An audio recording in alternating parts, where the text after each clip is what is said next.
ओम नमो भगवते वासुदेवाय।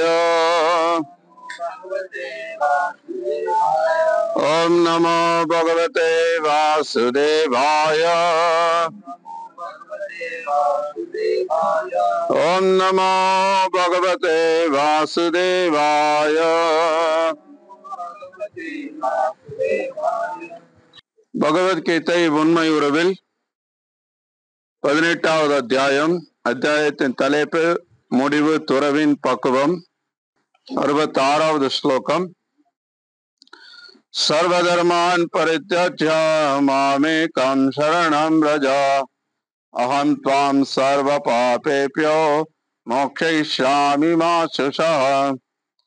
எல்லா விதமான தர்மங்களையும் துறந்து என்னிடம் மட்டுமே சரணடைவாயாக.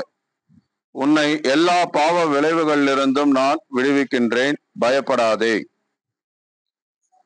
பொருளுரை. பரபிரம்மன், பரமாத்மா, வர்ணாசிரமம், சந்நியாசம், பற்றின்மை, மனதையும் புலன்களையும் கட்டுப்படுத்துதல், தியானம் போன்ற பலதரப்பட்ட அறிவையும் தர்மத்தையும் பகவான் விவரித்துள்ளார். பலதரப்பட்ட தர்மங்களை அவர் பல்வேறு வழிகளில் விளக்கினார்.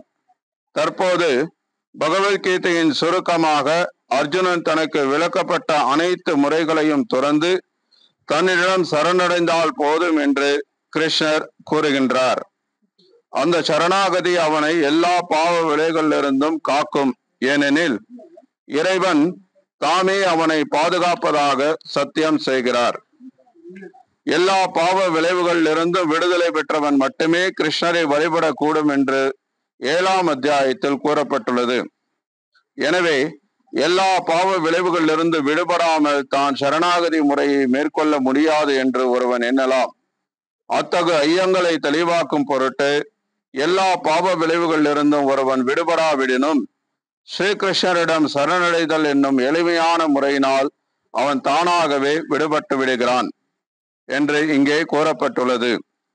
பாவ விளைவுகளிலிருந்து தன்னை விடுதலை செய்து கொள்வதற்கு கடினமான முயற்சிகள் அவசியமில்லை. எல்லா உயிர்வாளிகளின் உன்னத இரட்சகர் கிருஷ்ணரே என்பதை ஒருவன் தயக்கமின்றி ஏற்றுக்கொள்ள வேண்டும். அன்புடனும் நம்பிக்கையுடனும் அவரிடம் சரணடைய வேண்டும். கிருஷ்ணரிடம் சரணடையும் முறை ஹரிபக்தி விலாசத்தில் விவரிக்கப்பட்டுள்ளது. அனுகூல்யஸ்ய சங்கல்ப பிரதிகூல்யஸ்ய வர்ஜனம் ரக்ஷதி விஸ்வாசோ கோப்ரத்வே வரணம் ததா ஆத்ம நிக்ஷேப கார்பண்யே ஷட்விதா சரணாகதி. சரணாகதி என்றால் பகவானுடைய பக்தி தொண்டிற்கு இறுதியில் தன்னை வழிநடத்தக்கூடிய மத கொள்கைகளை ஒருவன் ஏற்றுக்கொள்ள வேண்டும். சமூகத்தில் தன்னுடைய நிலைக்கு ஏற்ற குறிப்பிட்ட கடமையை ஒருவன் நிறைவேற்றலாம். இருப்பினும் அவன் தனது கடமையை செய்து கிருஷ்ண உணர்வின் நிலைக்கு வரமாட்டான் என்றால் அவனது செயல்கள் அனைத்தும் வீணாகி விடுகின்றன. கிருஷ்ண உணர்வின் பக்குவ நிலைக்கு ஒருவனை கொண்டு செல்லாத எதுவும் புறக்கணிக்கப்பட வேண்டும். எல்லா சூழ்நிலைகளிலும் எல்லா கஷ்டங்களிலிருந்தும் கிருஷ்ணர் தன்னை பாதுகாப்பார் என்பதில் உறுதியுடன் இருக்க வேண்டும். ஆத்மாவை உடலில் தக்க வைப்பதை பற்றி யோசிக்க வேண்டிய அவசியமே இல்லை. கிருஷ்ணர் அதனை பார்த்து கொள்வார். தன்னை எப்போதும் ஆதரவற்றவனாகவும் தனது வாழ்வின் முன்னேற்றத்திற்கான ஒரே ஆதரவு கிருஷ்ணரே என்றும் அவன் நினைக்க வேண்டும். பூரண கிருஷ்ண உணர்வுடன் பகவானின் பக்தி தொண்டில் ஒருவன் தன்னை தீவிரமாக ஈடுபடுத்திக் கொண்ட உடனேயே அவன் ஜட இயற்கையின் எல்லா களங்கங்களிலிருந்தும் விடுபடுகின்றான். ஞானத்தை விருத்தி செய்தல், யோக முறையின்படி தியானம் செய்தல் போன்ற பற்பல தூய்மைப்படுத்தும் வழிகளும் தர்மங்களும் இருக்கின்றன என்றாலும் கிருஷ்ணரிடம் சரணடைபவன் பல்வேறு முறைகளை மேற்கொள்ள வேண்டிய அவசியமே இல்லை. கிருஷ்ணரிடம் எளிமையாக சரணடைதல் அவனை தேவையற்ற கால விரயத்தில் இருந்து காக்கும். இதன் மூலம் அவன் உடனடியாக எல்லா முன்னேற்றத்தையும் அடைந்து எல்லா பாவங்களிலிருந்தும் விடுபடலாம். கிருஷ்ணரின் அழகான உருவத்தால் ஒருவன் கவரப்பட வேண்டும். அவர் எல்லாரையும் கவரக்கூடியவர் என்பதால் அவருக்கு கிருஷ்ணர் என்ற பெயர். கிருஷ்ணருடைய அழகான வலிமை நிறைந்த சக்தி வாய்ந்த தரிசனத்தால் கவரப்படுபவன் மிகவும் அதிர்ஷ்டசாலி. பல்வேறு விதமான ஆன்மீகவாதிகள் இருக்கின்றனர். அவர்களில் சிலர் அருவ பிரம்மனின் தரிசனத்தில் பற்று கொண்டவர்கள். வேறு சிலர் பரமாத்மாவினால் கவரப்படுகின்றனர். ஆனால் பரமபுருஷ பகவானின் உருவத்தினால் கவரப்படுபவர்கள், அதிலும் சிறப்பாக பரமபுருஷ பகவான் கிருஷ்ணரிடம் கவரப்படுபவர்கள் ஆன்மீகவாதிகளில் மிக மிக பக்குவமானவர்கள். வேறு விதமாக கூறினால், பூரண உணர்வுடன் கிருஷ்ணருக்கு பக்தி தொண்டு செய்வதே ஞானத்தின் மிக மிக ரகசியமான பகுதியும் முழு பகவத்கீதையின் சாராம்சமும் ஆகும். கர்மயோகிகள், தத்துவவாதிகள், அஷ்டாங்க யோகிகள், பக்தர்கள் ஆகிய அனைவரும் ஆன்மீகவாதிகள் என்று அழைக்கப்படுகின்றனர். ஆனால் இவர்களில் மிகச் சிறந்தவர்கள் தூய பக்தர்களே. பயப்படாதே, தயங்காதே, கவலைப்படாதே என்று பொருள் தரும் மாசுஷரா என்று குறிப்பிட்ட சொற்கள் மிகவும் முக்கியமானவை. எல்லா விதமான மத நெறிகளையும் துறந்து கிருஷ்ணரிடம் மட்டும் சரணடைவது எவ்வாறு என்று ஒருவன் குழம்பலாம். ஆனால் அத்தகு கவலைக்கு அவசியமே இல்லை. நமோ ஓம் விஷ்ணுபாதாய கிருஷ்ண பேஷ்டாய புத்தலே ஸ்ரீமதே பக்தி விகாச சுவாமி நாமினே. நமோ ஓம் விஷ்ணுபாதாய கிருஷ்ண பேஷ்டாய புத்தலே ஸ்ரீமதே பக்தி வேதாந்த சுவாமி நாமினே. நமஸ்தே சாரஸ்வதி தேவே கௌரவாணி பிரச்சாரிणे निर्विशेष शून्यवादी पाश्चात्य देश तारिणे. जय श्री कृष्ण चैतन्य प्रभु नित्यानंद श्री अद्वैत गदाधर श्रीवासादि गौर भक्तवृंद. हरे कृष्णा कृष्णा कृष्णा हरे हरे, हरे राम राम राम हरे हरे. हरे कृष्णा. முதல்ல நம்ம சக்கரவர்த்தி பிரபு அவங்க குடும்பத்தை நம்முடைய நன்றியை தெரிவிச்சுக்கிறோம் இந்த நிகழ்ச்சியை ஏற்பாடு செய்ததுக்காக. ரெண்டாவதா நிகழ்ச்சியில கலந்துட்டு இருக்க அவங்க எல்லாருக்கும் நன்றியை தெரிவிச்சுக்கிறோம். இன்னைக்கு ரொம்ப விசேஷமான நாள்.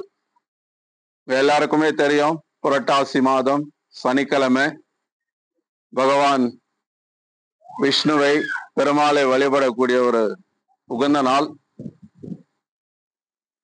இங்க நம்ம அகில உலக கிருஷ்ண பக்தி இயக்கத்துல இருந்து இன்னைக்கு நம்ம எப்படி அந்த வழிபாடு செய்யறது, எப்படி நம்ம பகவான்கிட்ட சரணடைகிறது அப்படின்றத பகவத்கீதையில இருந்து கேட்டுட்டு இருக்கோம். பகவத்கீதை சாட்சாத் பகவான் கிருஷ்ணரே உபதேசம் பண்ணது. பகவத்கீதை அப்படின்னா பகவானால் பாடப்பட்ட பாட்டுன்னு அர்த்தம். பகவான் கிருஷ்ணர் அர்ஜுனனுக்கு அந்த உபதேசங்கள் ரொம்ப ரொம்ப அவசியமான உபதேசங்கள். மனித வாழ்க்கையில் இருக்கக்கூடிய நம்ம ஒவ்வொருத்தரும் அவசியம் தெரிந்து கொண்டு அதை பின்பற்றி வாழ்க்கையை பக்குவப்படுத்தி கொள்ளணும்ன்றதுக்காக பகவான் நமக்கு இந்த உபதேசங்களை கொடுத்திருக்கிறார். ஏன்னா இந்த மனித வாழ்க்கை ரொம்ப அரிதானது. மானுஷ ஜன்ம துர்லபம் அப்படின்னு சாஸ்திரங்கள் சொல்றது. நம்ம சின்ன வயசுல பள்ளிக்கூடத்துல கூட படிச்சிருப்போம், அரிது அரிது அரிது மானிடராய் பிறத்தல் அரிதுன்னு. ஏன் அப்படின்னா இந்த மனித வாழ்க்கையில மற்ற உயிர்களை காட்டிலும் மற்ற வாழ்க்கையை காட்டிலும் ஒரு விசேஷமான குணம் இருக்கு, விசேஷமான தன்மை இருக்கு. அது என்ன அப்படின்னு பார்த்தோம்னா, மற்ற எல்லா உயிர்கள் காட்டிலும் மொத்தம் இந்த படைப்புல 84 லட்சம் வகையான படைப்புகள் இருக்கு. வெவ்வேறு உடல்கள் இருக்கு. பறவைகள், மிருகங்கள், ஸ்தாவர வகைகள், நீர்வாழிகள், மனித இனம், இப்படியாக ஒவ்வொன்றத்திலையும் பல லட்சக்கணக்கான வகைகள் உயிரினங்கள் இருக்கு. அதுல 84 லட்சம் வகைகள் அப்படின்னு சாஸ்திரம் சொல்றது பத்ம புராணத்துல. இந்த 84 லட்சம் வகையான உடல்கள்ல மனித உடல் உயர்வானதாக சொல்லப்படுது. அதுலயும் நாகரிகம் அடைந்த ஒரு மனித வாழ்க்கை அப்படின்றது ரொம்ப அரிதாக கிடைக்கக்கூடிய ஒரு விஷயம்.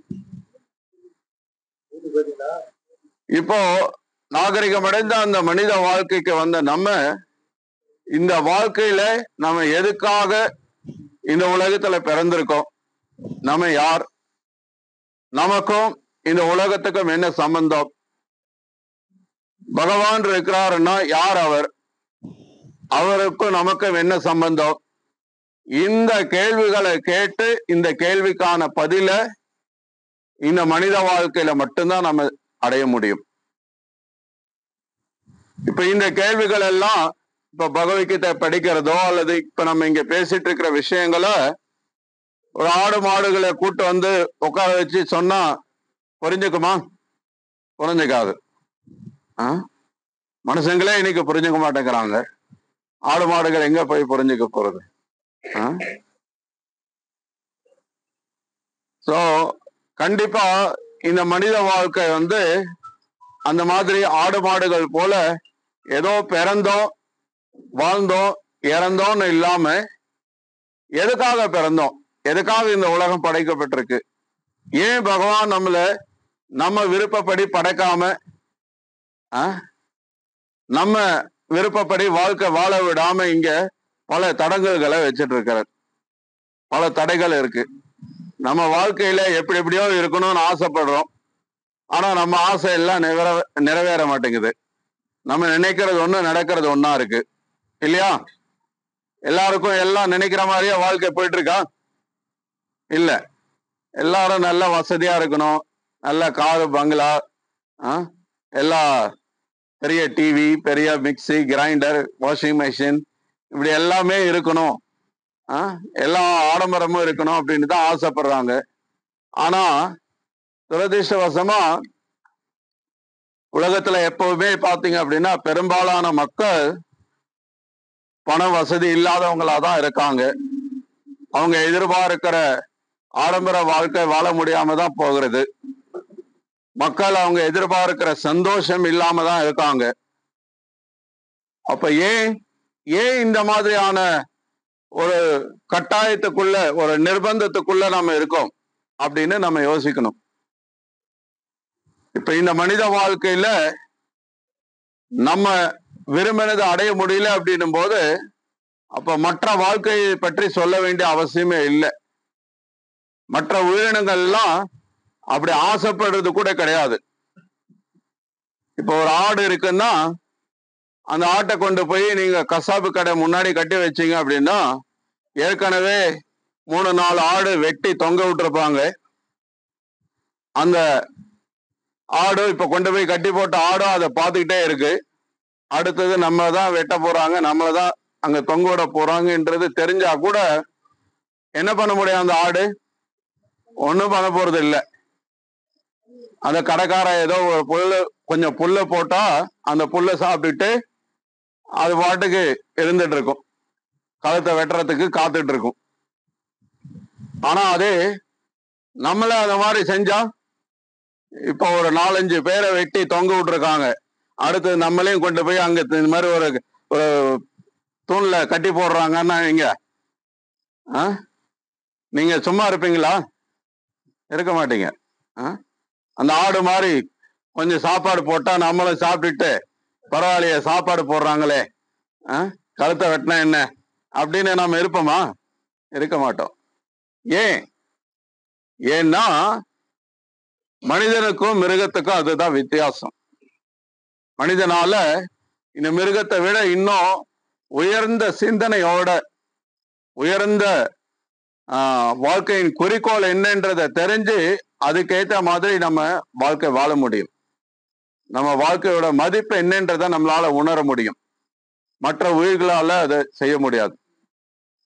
அதனாலதான் பகவான் என்ன பண்ணிருக்கிறார்? இந்த பகவத்கீதையை நமக்கு உபதேசம் பண்ணிருக்கிறார். பகவத்கீதைன்றது பகவத்கீதை மட்டும் இல்ல, எல்லா வேத சாஸ்திரங்களும் மனித சமூகத்துல இருக்கக்கூடியவங்களுக்காக கொடுக்கப்பட்டிருக்கு. வேற எந்த உயிர்வாளிகளும் அதை புரிஞ்சுக்க முடியாது. அதனாலதான் இன்னைக்கு நம்ம பகவத்கீதையில இருந்து படிச்சிருக்கோம். பகவத்கீதையினுடைய சாராம்சம் அப்படின்னு சொல்லக்கூடிய அந்த சாராம்சமான ஸ்லோகத்தை இன்னைக்கு நம்ம படிச்சிருக்கோம். பகவான் கிருஷ்ணர் இந்த கீதையை யாருக்கு உபதேசம் பண்றாருன்னா, இந்த மாதிரி காவியம் கொடுத்துக்கிட்டு பிரம்மச்சாரியா இருக்கிறவருக்கோ, ஒரு சன்னியாசிக்கோ, ஒரு துறவிக்கோ பகவான் உபதேசம் பண்ணல. யாருக்கு உபதேசம் பண்றார்?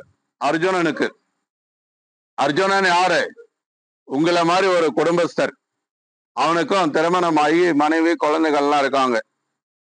ஒரு சத்திரியன், ஒரு நாட்டை காக்கிறதுக்காக போர் புரியக்கூடிய ஒரு வீரன், அவனுக்கு கிருஷ்ணர் உபதேசம் பண்றார். அப்படின்னா பகவத்கீதை அப்படின்னா இன்னைக்கு பெரும்பாலான மக்கள் நினைக்கிறாங்க இது ஒரு துறவிக்கான ஒரு விஷயம். எல்லாத்தையும் முற்றிலும் திறந்துட்டு சன்னியாசி ஆயிட்டாதான் பகவத்கீதை எல்லாம் படிக்கணும் அப்படின்னு நிறைய பேர் நினைச்சிட்டு இருக்காங்க.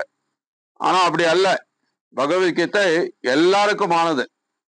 மனித உடல்ல இருக்கிற நம்ம எல்லாருமே படிக்க வேண்டிய ஒரு புத்தகம். சோ இந்த பகவத்கீதையினுடைய சாராம்சம் இன்னைக்கு நம்ம கேட்டிருக்கோம். என்ன சொல்றார்? பகவான் எல்லாத்தையும் விட்டுட்டு என்கிட்ட சரணடை அப்படிங்கிறார். நம்ம வாழ்க்கையில நம்ம என்னென்னவோ திட்டங்கள் தீட்டிருப்போம், என்னென்னமோ ஆசைப்பட்டிருப்போம், என்னென்னவோ இப்படி எல்லாம் வாழலாம் அப்படின்னு நம்ம நினைச்சிருப்போம். எல்லாத்தையும் தூக்கி ஓரம் போடுங்க. எல்லாம் உங்களுக்கு இது கடமைகள்னு சொல்லி நீங்க எதோ செஞ்சுட்டு இருப்பீங்க. எல்லாத்தையும் நீங்க மறந்துடுங்க. எதுவுமே செய்ய வேண்டிய அவசியம் இல்லை. எல்லாத்தையும் விட்டுட்டு என்கிட்ட முழுமையா சரணடைங்க அப்படிங்கிறார். அப்படி சரணடைஞ்சா என்ன ஆகும்? பகவான் சொல்றார், அகம் துவாம் சர்வ பாபேபியோ, நான் உங்களுடைய எல்லா பாவத்தில இருந்து உங்களை விடுவிக்கிறேங்கிறார். ஏன் பாவத்தில இருந்து விடுவிக்கிறேங்கிறார்? அப்ப நம்ம எல்லாம் பாவிகளா? பாவின்னு சொன்னா நமக்கு எப்படி இருக்கும்? சந்தோஷமா இருக்குமா? இருக்காது. ஆனா பகவான் அப்படித்தான் சொல்றார். ஏன் இப்படி சொல்றார்? ஏன்னா நாம பாவம் செஞ்சதுனாலதான் நமக்கு இப்படி ஒரு பௌத்திகமான ஒரு சரீரம் இருக்கு. நம்ம இந்த பௌத்திகமான வாழ்க்கையில இருக்கோம். பௌத்திகமான வாழ்க்கை அப்படின்னா துன்பம் நிறைந்த வாழ்க்கை, நிறைய கஷ்டங்கள். நம்ம எப்பவுமே சந்தோஷமா இருக்கணும்னு ஆசைப்படுறோம். ஆனா அதுக்கு மாறா எப்பவும் கஷ்டம்தான் வந்துகிட்டே இருக்கு. சந்தோஷம் எப்பாவது அப்படியே எட்டி எட்டி பாக்குது, அவ்வளவுதான். அதை நம்ம பார்க்க கூட முடிய மாட்டேங்குது. அதை அனுபவிக்கிறத பத்தி சொல்றதுக்கு என்ன இருக்கு இல்லையா? அதானே உண்மை. நிறைய கஷ்டங்கள் தான் வருது. அப்போ ஏன் இந்த கஷ்டங்கள் வருது அப்படின்னா நம்ம பௌத்திகமான வாழ்க்கை வாழ்ந்துட்டு இருக்கோம், பௌத்திகமான சரீரத்துல இருந்துட்டு இருக்கோம். இந்த பௌத்திகமான சரீரத்துல இருக்கிற அப்படின்னாலே நம்ம பாவம் செய்ததின் விளைவுதான் இப்ப இந்த பௌதிக சரீரத்துல இருக்கோம்னு அர்த்தம். அப்ப பகவான் என்ன சொல்றாருன்னா, அவர்கிட்ட சரணடைய சொல்லி அந்த சரணாகதி அடையிறது மூலமா நம்மளை எல்லா பாவத்துல இருந்து விடுவிச்சு நம்முடைய சொரூப நிலை அப்படின்னா நம்முடைய உண்மையான நிலை, அந்த நிலைக்கு நம்மளை கொண்டு போகிறதுக்கு நமக்கு இந்த அறிவுரையை சொல்றார். உண்மையான நிலை என்ன அப்படின்னா நம்ம ஆன்மீகமான சரீரத்தை உடையவர்கள், ஆன்மீக ரூபம் உடையவர்கள். நம்ம நிரந்தரமான அறிவுபூர்வமான ஆனந்தமயமான வாழ்க்கை வாழ வேண்டியவர்கள். ஆனா இப்ப துரதிர்ஷ்டவசமா இப்போ இந்த பௌதிக சரீரத்துக்குள்ள இருக்கும்.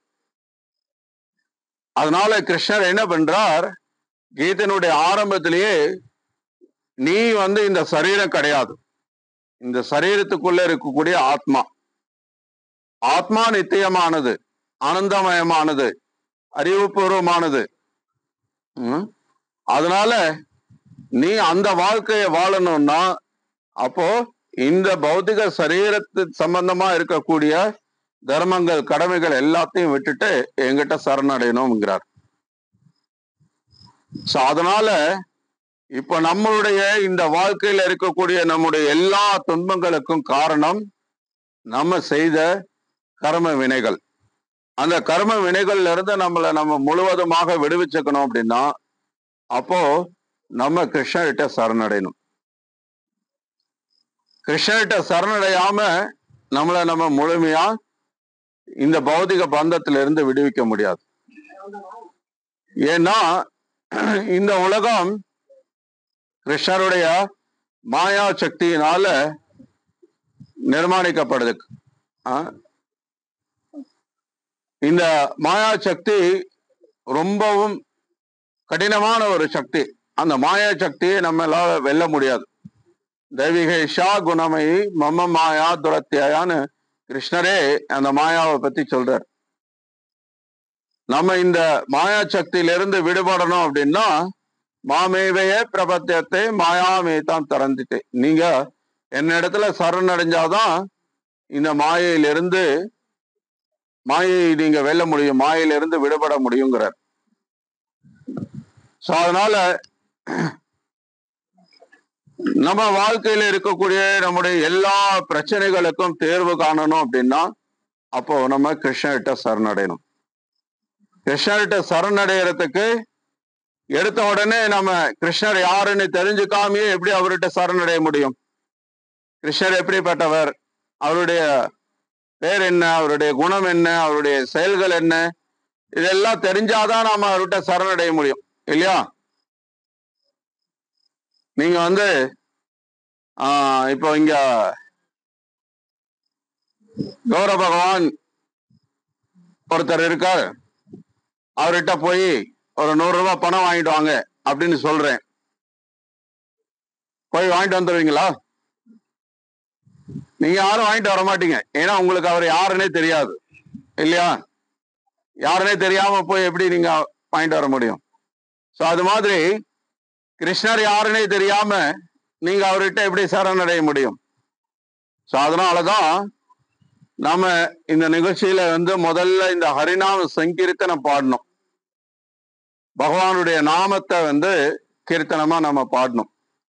இந்த ஹரிநாம கீர்த்தனம் நமக்கு கிருஷ்ணர் யாரு, நம்ம யாரு என்பதெல்லாம் நம்ம உணர்றதுக்கு மிகச்சிறந்த வழி. ஏன்னா பகவானுடைய நாமம் ரொம்ப ரொம்ப பவித்திரமானது, தூய்மையானது.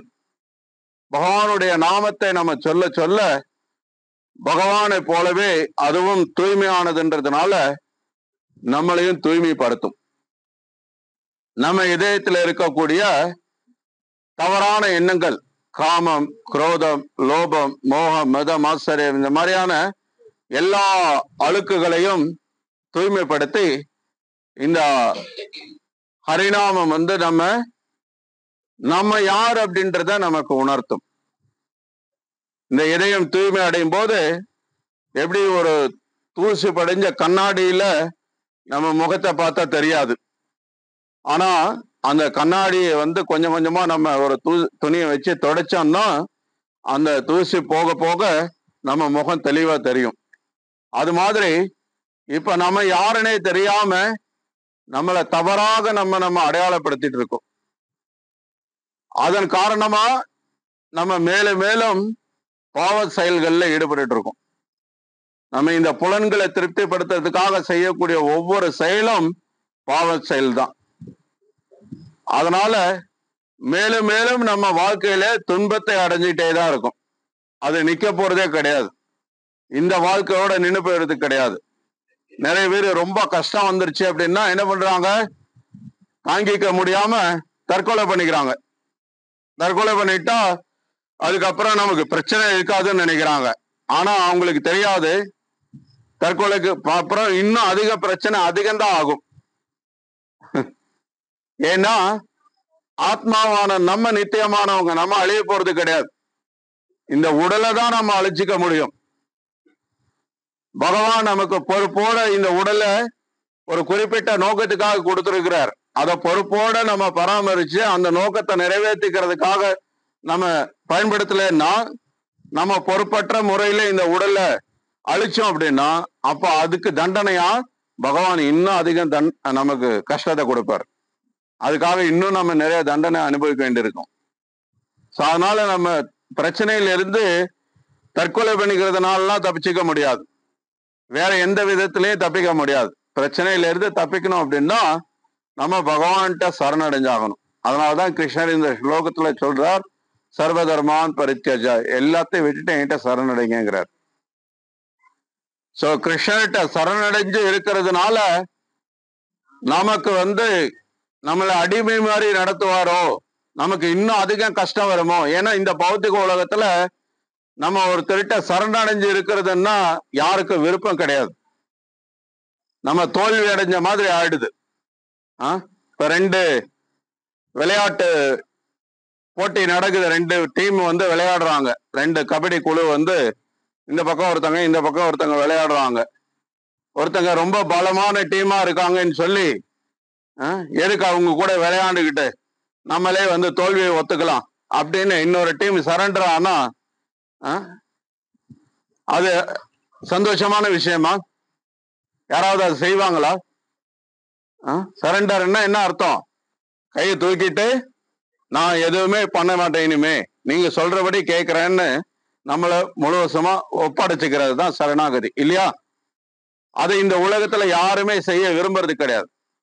ஏன்னா யாருக்கிட்ட சரணடைகிறோமோ அவங்க நம்மளை துஷ்பிரயோகம் பண்றதுக்கு வாய்ப்பு இருக்கு இல்லையா? அதனாலதான் இங்க யாருக்கும் நம்ம யாரும் சேவகனா இருக்க விரும்பல, யாருக்கிட்டையும் சரணடைய நம்ம விரும்புறது இல்லை. அதனாலதான் கிருஷ்ணர்கிட்ட சரணடைகிறதும் அதே மாதிரியான ஒரு விஷயம் கிடையாதுன்றத நம்ம முதல்ல புரிஞ்சுக்கணும். ஏன்னா கிருஷ்ணர் இதே பகவத்கீதையில சொல்றார், அகம் பீஜ பிரதாபிதா எல்லா சர்வயோனிஷ கௌந்தேயா, எல்லா உயிர்வாளிகளுக்கும் நானே விதை கொடுக்கக்கூடிய தந்தை அப்படிங்கிறார்.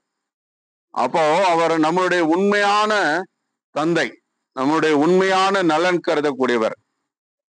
சுகிருதம் சர்வபூதானாம்.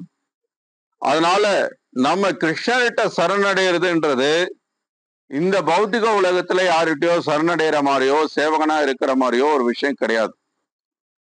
கிருஷ்ணர்கிட்ட சரணடைஞ்சோம் அப்படின்னா நம்மளுடைய சொரூப நிலையை நம்ம அடைஞ்சிடுறோம். ஏன்னா அதுதான் நம்முடைய உண்மையான நிலை. ஜீவரே சொரபகை கிருஷ்ணரே நித்யதாஸ். நித்தியமா கிருஷ்ணருடைய சேவகன்றது தான் நம்முடைய நிலை. அந்த நிலையை அடைஞ்சிட்டோம் அப்படின்னா அப்போ நம்ம எப்பவும் ஆனந்தமா இருக்கலாம். நம்முடைய ஆனந்தம் அதிகரிச்சுட்டே இருக்கும். இந்த பௌத்திக வாழ்க்கையில துன்பம் அதிகரிச்சுட்டே போகும், அதுக்கு குறைவே இருக்காது. எந்த அளவுக்கு பௌத்திக வாழ்க்கையை நீட்டிச்சுட்டே போறோமோ அந்த அளவுக்கு துன்பம் அதிகரிச்சுட்டே போகும்.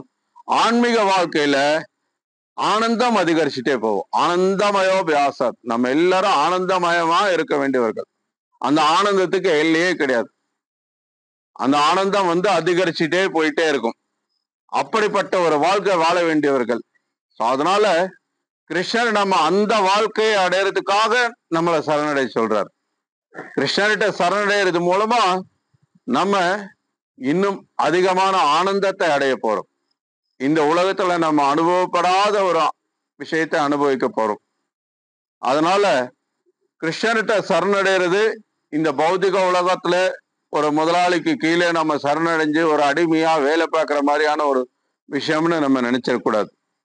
கிருஷ்ணருடைய சேவகன் அப்படின்றது கிருஷ்ணர் தன்னுடைய சேவகனுக்கு சேவகம் பண்றதுக்கு தயாரா இருக்கிறார்.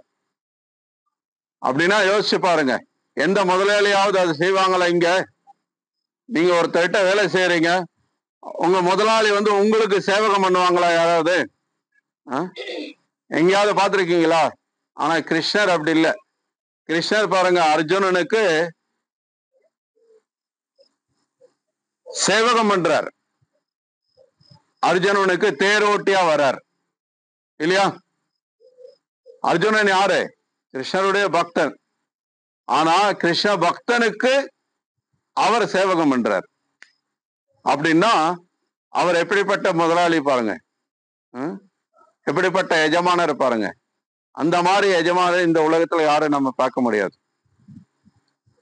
சோ கிருஷ்ணரே நமக்கு சேவகம். அப்கோர்ஸ் பக்தர்களுடைய விருப்பம் அது கிடையாது. பக்தர்கள் வந்து பகவான் நமக்கு சேவகம் பண்ணணும்ன்றதுக்காக பகவான்கிட்ட சேவை பண்ணி சரணடையணும்ன்றது அவங்க விருப்பம் கிடையாது. ஆனா பகவானே விரும்பி அதை செய்யறார். அப்போ பகவானே நமக்கு சேவகம் பண்ற அளவுக்கு பக்தனை உயர்வா நினைக்கிறார் அப்படின்னா அது அந்த மாதிரியான ஒரு எஜமானிட்ட சரணடைறதுல தப்பே கிடையாது. அது நம்ம செய்தே ஆகணும். அதுதான் நம்ம இந்த உலகத்துல இருக்கக்கூடிய எல்லா பிரச்சனைகள்ல இருந்தும் நம்மளை காப்பாத்திக்கிறதுக்கு விடுவிச்சுக்கிறதுக்கு ஒரே வழி, வேற வழி கிடையாது. வேற ஏதாவது விதத்துல நம்ம வந்து இந்த சந்தோஷத்தை நீட்டிக்கலாம், இந்த பௌத்திக உலகத்துல சந்தோஷமா இருக்கலாம்னு சொல்லி நம்ம முயற்சித்தோம் அப்படின்னா அது எதுவுமே சந்தோஷத்தை கொடுக்க போறது கிடையாது. அதனாலதான் இன்னைக்கு நம்ம பாக்குறோம் நிறைய முன்னேற்றம் என்ற பேர்ல, தொழில்நுட்ப வளர்ச்சி அப்படின்ற பேர்ல இன்னைக்கு நிறைய நிறைய புதிய புதிய கருவிகள் சாதனங்கள் எல்லாம் கண்டுபிடிக்கிறாங்க. ஆனா என்ன கண்டுபிடிச்சாலும் மக்களுக்கு சந்தோஷம் மட்டும் இருக்கிறது கிடையாது, கஷ்டங்கள் மட்டும் குறையறது கிடையாது, இன்னும் அதிகரிச்சுட்டே தான் இருக்கு. என்ன கஷ்டங்கள் வெவ்வேறு விதமா வருது. மக்கள் முன்னாடி எல்லாம் கிராமத்துல எளிமையா வாழ்ற வரைக்கும் இப்ப இருந்ததை விட ரொம்ப சந்தோஷமா வாழ்ந்தாங்க. அமைதியான வாழ்க்கை இருந்தது, சுத்தமான தண்ணீர் குடிக்க முடிஞ்சது, சுத்தமான காத்து சுவாசிக்க முடிஞ்சது, ஆரோக்கியமான உணவு சாப்பிட முடிஞ்சது. ஆனா இன்னைக்கு வளர்ச்சி முன்னேற்றம் என்ற பேர்ல நகரங்கள்ல போய் வாழும்போது நம்ம குடிக்கிற தண்ணியில இருந்து சாப்பிட்ற உணவுல இருந்து எதுவுமே நமக்கு சுத்தமானதா கிடைக்கிறது இல்லை. எல்லாத்துலயும் கலப்படம் இருக்கு, எல்லாத்துலயும் மாசுபடுச்சு இருக்கு. அப்போ நம்ம இந்த உலகத்துல சந்தோஷமா இருக்கணும்னு சொல்லி எதெல்லாம் செய்யறோமோ அது மேலும் மேலும் அதிக துன்பத்தை தான் கொடுத்துட்டு இருக்கு. அதனால உண்மையிலேயே பகவான் நம்ம மேல அக்கறை கொண்டு நமக்கு இந்த உபதேசத்தை கொடுக்கிறார். நம்ம அவர்கிட்ட சரணடைஞ்சு அவர்கிட்ட அவருடைய சேவகன் சொல்லி நம்மளை ஒப்படைச்சிக்கும் போது நம்ம உண்மையிலேயே ஆனந்தமயமான வாழ்க்கை வாழலாம். அதனால நம்ம கிருஷ்ணருடைய உபதேசத்தின்படி அவர்கிட்ட சரணடைகிறதுக்கான மிகச்சிறந்த வழி முதலே நம்ம சொன்னது மாதிரி இந்த ஹரிநாம சங்கீர்த்தனம், ஹரே கிருஷ்ணா மகாமந்திர கீர்த்தனம் ஜபம் பண்றது. நம்முடைய அகில உலக கிருஷ்ண பக்தி இயக்கத்தினுடைய ஸ்தாபக ஆச்சாரியர் தெய்வ திரு பக்தி வேதாந்த சுவாமி பிரபுபாதர் உலகம் முழுக்க இன்னைக்கு இந்த கிருஷ்ண பக்தியை பரப்புறது மூலமா இந்த ஹரே கிருஷ்ணா மந்திரத்தை பரப்புனது மூலமா இந்த கிருஷ்ண பக்தியை கொடுத்து உலகத்துல பல நாடுகள்ல இருந்து மக்கள் இன்னைக்கு இந்த கிருஷ்ண பக்தியை பயிற்சி பண்ணிட்டு இருக்காங்க. கிட்டத்தட்ட எல்லா நாடுகள்லயுமே இந்த கிருஷ்ண பக்தி பயிற்சி செய்துட்டு இருக்காங்க. இங்க சேலம் ஹரே கிருஷ்ணா கோயிலுக்கு நீங்க வந்திருந்தீங்கன்னா உங்களுக்கு தெரியும். வராதவங்க பாருங்க. அங்க வெவ்வேறு நாடுகள்ல இருந்து பக்தர்கள் இருக்காங்க, வெவ்வேறு மாநிலங்கள்ல இருந்து பக்தர்கள் பயிற்சி செய்யறாங்க, குடும்பமா வராங்க. இங்க கூட நீங்க பார்க்கலாம், குருகுல மாணவர்கள் எல்லாம் இப்போ இங்க வந்திருக்காங்க. அவங்க எல்லாம் எல்லாரும் மாதிரி பள்ளிக்கூடத்துக்கு போய் பௌதிக கல்வி படிச்சு வாழ்றவங்க கிடையாது. அவங்க எல்லாம் பகவானுடைய உபதேசம், பகவத்கீதை, பாகவதம், இது மாதிரி உன்னதமான உபதேசங்களை படிக்கிறாங்க, வாழ்க்கைக்கு தேவையான விஷயங்களை படிக்கிறாங்க. இன்னைக்கு உலகம் முழுக்க எத்தனையோ பள்ளிக்கூடங்கள், கல்லூரிகள் இருக்கு. எங்கேயும் நம்ம யார், பகவான் யார், நமக்கும் பகவானுக்குள்ள சம்மதம் என்னன்ற இந்த அடிப்படை அறிவை, ஆன்மீக அறிவை நமக்கு எங்கேயுமே சொல்லி கொடுக்கறதுக்கு ஒரு பள்ளிக்கூடம் கூட கிடையாது, ஒரு கல்லூரி கூட கிடையாது. ஆனா நம்ம குருகுலத்துல அதை சொல்லி கொடுக்குறோம். அவங்க சிறு வயதுல இருந்தே பகவானுடைய உபதேசங்களை அவங்க பக்தியோட வாழ்றாங்க, ரொம்ப ஆனந்தமா இருக்காங்க, ரொம்ப சந்தோஷமா இருக்காங்க. நீங்க பாருங்க, அங்க பக்தர்கள் எவ்வளவு ஆனந்தமா காலையில 4:30 மணிக்கு மங்கள ஆரத்தியில எழுந்திருச்சு. அதிகாலையில இன்னைக்கு யாரும் எழுந்திருக்கிறதே கிடையாது காலையில. இன்னைக்கு அதிகாலை என்ன 9 மணி 10 மணி தான் பெரும்பாலான மக்களுக்கு. அதுவும் நகரங்கள்ல வசிக்கக்கூடியவங்களுக்கெல்லாம் காலையில அப்படின்னா 8 மணி 9 மணிக்கு மேலதான். ஏன்னா அவங்க தூங்க போறதே 12 மணிக்கு மேலதான். அதனால அந்த மாதிரி எல்லாம் இல்லாம எளிமையான பாரம்பரியமான நல்ல ஆரோக்கியமான வாழ்க்கை வாழ்றதுக்கான வழிகாட்டுதல் இந்த கிருஷ்ண பக்தி கொடுக்கிறது. அது போதும். நம்ம வாழ்க்கையோட நோக்கத்தை அடையிறதுக்கு என்ன தேவையோ அது இருந்தா போதும். ஆடம்பரம் இருந்தாதான் நம்ம சந்தோஷமா இருக்கணும்ன்றது அவசியமே கிடையாது. அது நடைமுறையில இப்ப உலகம் முழுக்க மக்கள் அனுபவப்பட்டு இருக்காங்க. அதை நம்மளும் செஞ்சு பார்த்துதான் அதுக்கப்புறம் நம்ம அதை கைவிடணும்ன்றது அவசியம் கிடையாது. புத்திசாலியா இருந்தா அதெல்லாம் அடையாறதுக்கு முன்னாடியே இது மாதிரி ரொம்ப நல்ல இயற்கை சூழ்ந்து நல்ல விவசாயம் செழிக்கக்கூடிய இந்த மாதிரி பகுதிகளில் மக்கள் எளிமையான வாழ்க்கை வாழ்ந்துட்டு விவசாயம் பண்ணிட்டு தனக்கு தேவையான பொருட்களை தானே உற்பத்தி பண்ணிட்டு நம்ம என்ன சாப்பிட்றோன்றத அட்லீஸ்ட் நமக்கு தெரியும். இல்லைன்னா எங்க விளையுது, என்ன விளையுது, என்ன போடுறாங்க, என்ன மருந்து சாப்பிட போறோம் அப்படின்றது தெரியாமையே நம்ம வாழ்ந்துட்டு இருக்க வேண்டியது இருக்கும். ஸோ இந்த கிருஷ்ண பக்தி வந்து நமக்கு சொல்லிக் கொடுக்கறது என்னன்னா, எளிமையான வாழ்க்கை உயர்ந்த சிந்தனை அப்படின்ற ஒரு கொள்கையோட வாழணும்ன்றத சொல்லிக் கொடுக்குது. ஸோ அதனால நீங்க இதே மாதிரி எளிமையா இருந்தாலும் கிருஷ்ண பக்தியோட வாழணும். எளிமை ஆடம்பரம் அதெல்லாம் ரெண்டாம் பட்சம். ஆனா கிருஷ்ண பக்தி இல்லாம நீங்க என்னதான் எளிமையா இருந்தாலும் அல்லது என்னதான் ஆடம்பரமா இருந்தாலும் பிரயோஜனம் கிடையாது. ஆனா கிருஷ்ண பக்திக்கு சாதகமானது என்ன? எளிமையான வாழ்க்கை தான். ஆடம்பரமா வாழ்ந்துட்டோம் அப்படின்னா இந்த கிருஷ்ண பக்தியை எடுத்துக்கிறதுக்கு ரொம்ப சிரமம். அது பல தடைகளா இருக்கும், சாஸ்திரங்களை சொல்லுது. அதனால நம்ம முடிஞ்ச வரைக்கும் எளிமையா வாழ்றது தான் இந்த கிருஷ்ண பக்தி பயிற்சிக்கு உகந்தது. அதுதான் நமக்கு உண்மையான ஆத்ம சந்தோஷத்தையும் மன அமைதியும் கொடுக்கும்.